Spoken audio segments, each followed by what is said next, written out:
Hey,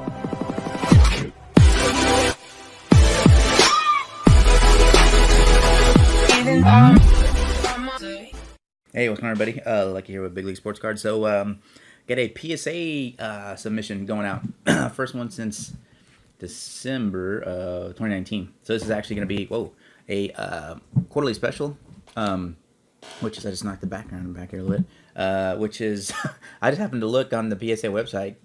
I don't know, and noticed that one because they're usually kind of lame, or they never changed them up.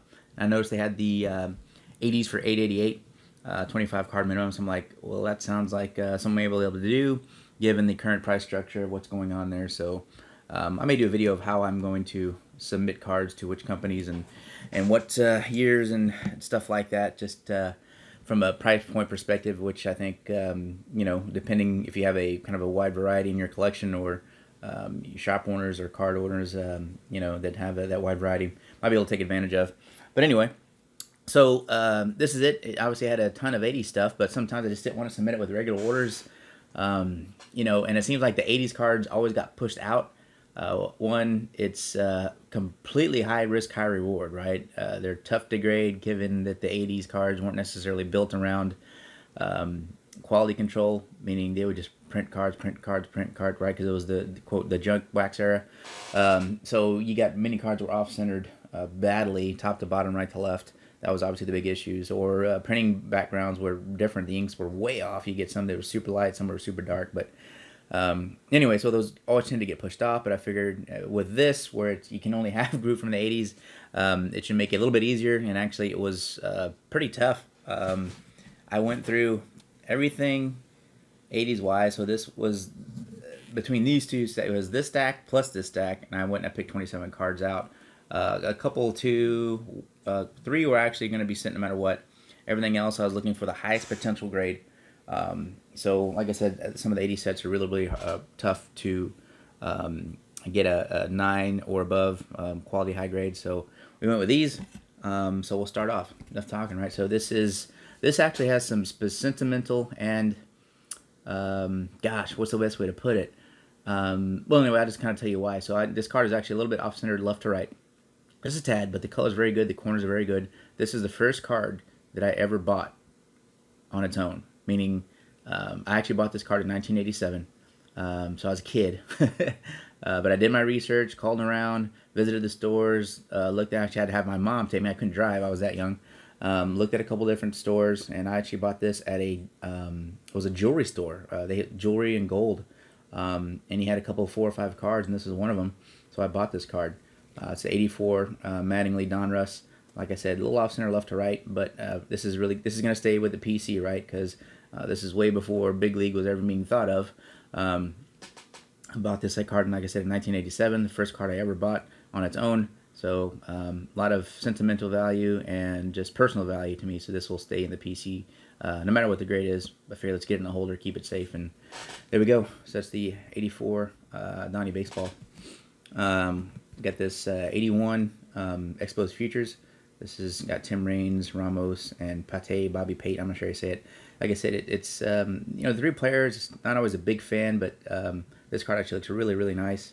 So we're hoping for a decent grade here. Anything 8 or above will be good. What we're looking for, but luckily it's gray corners instead of red corners. But I think overall, card looks really, really good.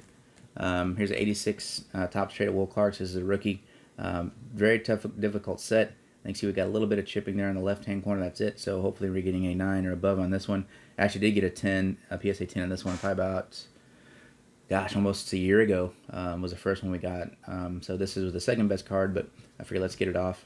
So the back looks really good in terms of that corner's got a little bit of white in it there. I just saw that. There's that one there. So I don't know. We'll leave it in. I don't want to go through all that again. But so there's that. And we got the 87 Topps. Like I said, this is a set that they produce millions, if not billions, of cards of, it seems like. But a tough set when it comes to centering. Top to bottom, left to right. And then if you look at the back, obviously you've got the borders there in the back. And just ironically, I don't know how this works out, but a lot of Tim Raines and Wade Boggs in this order, just because that's the way the cards came out. So here's another one that's 87 Topps Wade Boggs.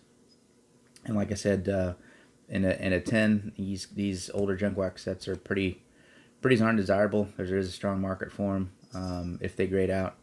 So there we go. And then we move into 87 Flitter Glossy. So there's a Tony Gwynn card.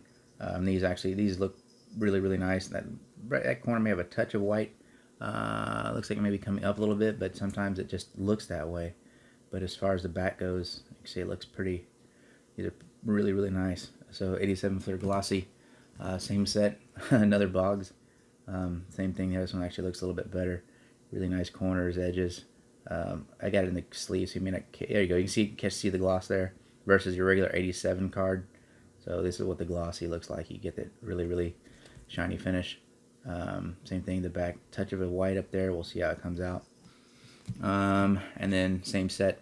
That's the Clemens card. 87. All right, a little more baseball. So the 89 Topps traded. This was one that was going to get submitted. It is off a little bit left to right, and then actually I think top to bottom looks good, just a little bit left to right. So this card actually sells pretty decent, even in a 9. Black borders, right? Not a whole lot of issues there on the back, but we'll see a little bit of white you can see there. But it depends on the grading if they're looking at it really flat, or if they're doing one of these, or seeing what's going on with that. But so home for at least a 9 on that one. 89 Donruss. There's a Canseco 40 club member. This is a really nice card. Got the black edges, so it can be tough. Colored borders top and bottom. And then obviously looking for some centering on the back, where it looks to be pretty darn good. So there's that. Sheffield, that's the rated rookie. Golly, dust and stuff on this one. There we go. I try to get the cards really lined up and centered there too. I think it kind of gives the grader the impression that, hey, this person has got their stuff together. It's not all crooked in the holder. So is the Gary Sheffield 89 Donruss. This one was going to get submitted either way. It's off left to right. Top bottom right corner's got a little bit of looks like some rounding to it. I mean that top corner too as well. But looking for 8 or above in this one. Like I said, this would just be picked and go in the store. But for the picture, it's one of the better ones. Some I've seen are very dark, some are very light. I actually think this color, I don't think where the ink was brand new necessarily. I think that one's over darkened. I think this is kind of the true color depth that they were looking for on this Griffey. That's 89 Donruss. As 89 score traded, this is another one that was going to go tad off center left to right. Top to bottom looks really good. Corners look strong on this one. So once again, kind of looking for 9 or above. That's the 89 score traded Griffey. I mean, depending if they go really by the rules and it's 55-45, which I think it may be, this could come out to be a 10. And like I said, by their designation, because they don't have, PSA doesn't have a pristine or a perfect 10, this could fall within the requirements. Just depends on what the grader's thinking. So this will kind of be an interesting one to see how it comes out. And then moving on to 89 Bowman, we got a couple 4 or 5 here. So there's I didn't have my vintage card sleeves, so I had to put them in the thick card sleeves, and I have them sticking out the top there. It looks a little weird, but anyway, it's the best we could do given what we had. So there's a Sheffield. This one looks to be really good in terms of bordering all the way around. It'll just matter really what they think of the color of the card, meaning this here. I have seen some darker and once again some lighter. This one is probably middle to a little bit light on the color, but once again, I don't know if that goes because it's not necessarily listed in the grading criteria. It's really not your fault if the ink run was getting really low. I mean, if it's totally white, yeah, I get it. They're not gonna give you a 10 or high grade. But anyway, there's the Bowman Sheffield. That's the rookie. 89 Bowman a bond. So kind of the same thing here. I think he will end up getting into the Hall, but once again, the borders look really good. Color looks really good on this one. Back doesn't seem to be any showing of any dramatic white areas, so that one looks decent. I'm gonna take a shot at this one. I haven't seen this card graded very much. I'm gonna straighten this out because it's bugging me. So it's the Ken Griffey Senior card, right? It just says Ken Griffey, but it's got a really nice in the background there, and they have a couple of these where the players have their sons they're playing also. So I think it's really cool. You got the senior there with the kind of the wink in the eye over the shoulder, and then you got the junior kind of looking in the background with a nice blue warm up on, kind of looking on over his dad's back. But it's cool, nothing on the front whatsoever. And then that's Griffey's senior card, which is interesting. But anyway, we'll see how that one comes out. I figure if there's a Griffey collector out there and it comes back, dimes out, we'll have something that they can add to their collection. we'll see. A little bit more Bowman. So there's the 89 Brett. This one looks really, really good color, centering otherwise all the way around. So, like I said, we're hoping for high grades on these. We'll see how they come back. That's the 121 card. Back looks fantastic as well. And the last one, this one was going to go either way because this centering is off a little bit left to right and top to bottom. More top to bottom, left to right actually looks pretty decent. I think we're within our guidelines there. So looking for, a 9+ would be good on this. You didn't even take an 8.5. Just do the centering. Coloring wise, looks like it could be a little light, but I think all in all it's good there. No surface issues on these really. There's no scratching or anything, or no rough or no scuffing. But it's just a matter of color depth. You can get a look at the surface there a little bit, even through the sleeve and everything. It's got whatever gloss they had on it is still there. So these cards look really nice. Some basketball. That's the 88 Fleer Jordan. 88-89, right? 88-89. Yeah. So that's the Jordan. This is the scoring average leader card. Centering's off a little bit left to right. Top to bottom looks pretty good. So once again, like I said, looking at the corner and everything on this one, the back actually looks, this is, to me, what was most impressive. No chipping there in the edges or the bottom corners on the back, which it can sneak up on if you're not looking at the back of these kind of 80s cards where they had a lot of color in the background. You got more design and color changes there than you do on the front of the card. But like I said, just looking for a decent grade there in that Jordan. Moving on to 89 Hoops. So this, for me, is a set that you look at your borders left to right on the front, and then top to bottom, you almost have to look at this space here, compare it to that space here, and then if you go to the back, you can see the little color change in the border, and you're kind of looking to match that up, and that's what we did with a couple of these 3 or 4 cards. So we got the Pippen, the Malone, so left to right,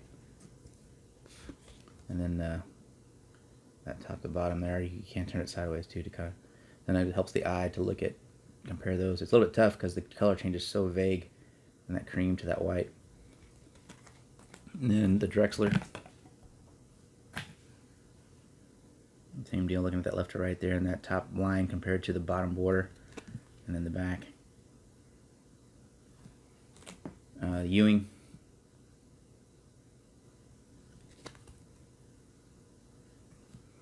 And that's the basketball. Then going into football, there's a 81. What's 81? 82 Ronnie Lott. It's actually a rookie. It's the action card. Looks pretty decent. That left to right looks good. The top to bottom will be kind of what we're looking for. And from a back perspective, it looks like it should be within requirements. So we'll see there. Hoping for a 9 or higher. So that's the 82 Ronnie Lott. There's an 87 Topps Walter Payton.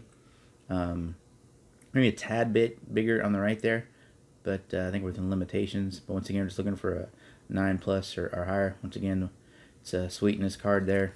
One of the better Paytons that I had in the collection. Mason Payton, and we got this really nice. I actually had this just sitting in a. Let me straighten this card out. A mag holder for a while. I moved it a couple times. This is an 89 score rookie, Troy Aikman. It's got the youngster look there with the teeth going, all green borders, and then the white cornering on the back. I think overall looks really good. And then this is actually this actually fell out of order, but I already submitted the thing to PSA, so I had to put it in the back set. So this is the 89 Bowman Bo Jackson. So that's hey kitty. Sorry, Ken came in and started clawing on the chair. That's it, guys. We got 27 cards going out today.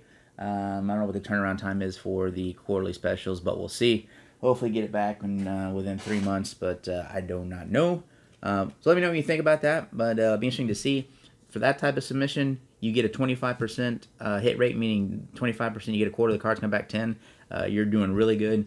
I think 15% you take, 10%, maybe not so good, but I'm looking for 25% 10s, which would be outstanding for me. And I'll take the rest 9s and hopefully nothing below a 8, because there shouldn't be anything that I missed that bad, but you never know with these 80s jump wax cards. They can be tough, so we'll see. That's it, guys. Respect the hobby. Please subscribe if you haven't here. And we'll look in about 90 days or more to see when this thing comes back. See how they grade out. Thanks, guys. Take care later.